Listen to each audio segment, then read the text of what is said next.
is a joke which you're probably familiar with. I read this via email for the first time nearly 2 decades ago and found it extremely funny. I know that you're not supposed to analyze a joke, but given that this is a lesson on the science and research behind humor, that's exactly what I'm going to do. Why is this joke funny? You see an exam question and are maybe subconsciously wondering how to solve it. Should you use the Pythagoras theorem, etc.? When suddenly you see the student circling out where the letter X is in the question. The question implies that the student should find the value of X.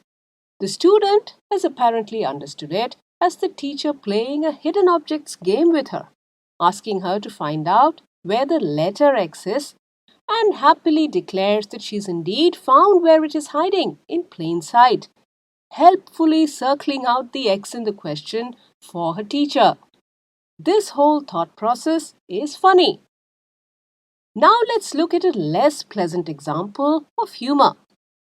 The War of the Worlds is a science fiction novel written by the amazing and popular English author H.G. Wells in the late 1800s.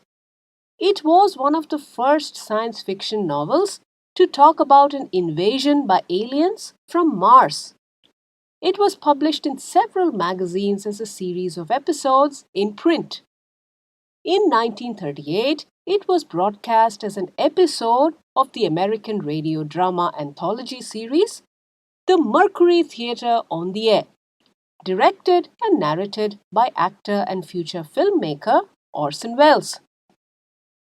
First, there was an announcement that the evening's show was an adaptation of The War of the Worlds. Orson Welles then read a prologue based on the opening of H.G. Wells' novel, modified slightly to move the story's setting to 1939. The first two-thirds of the 60-minute broadcast was presented as a program, interrupted by a series of news bulletins. The news bulletins were part of the fiction too, but that was not made apparent. The first few news flashes occurred during a presentation of live music and described a series of odd explosions observed on planet Mars, followed by a seemingly unrelated report of an unusual object falling on a farm in Grover's Mill, New Jersey.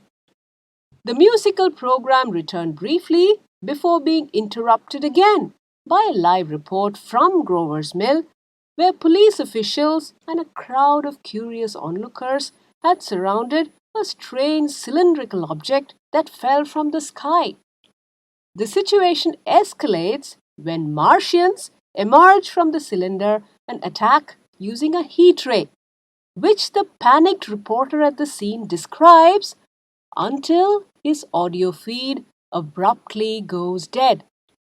This is followed by a rapid series of increasingly alarming news updates detailing a devastating alien invasion taking place all around the country and the futile efforts of the US military to stop it. This went on for 38 minutes and then the program took its first real break.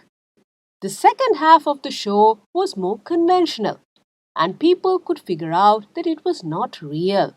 But the first half of the show had created a lot of panic among listeners who were not familiar with the original novel or could not make out that the programming format was meant as a prank.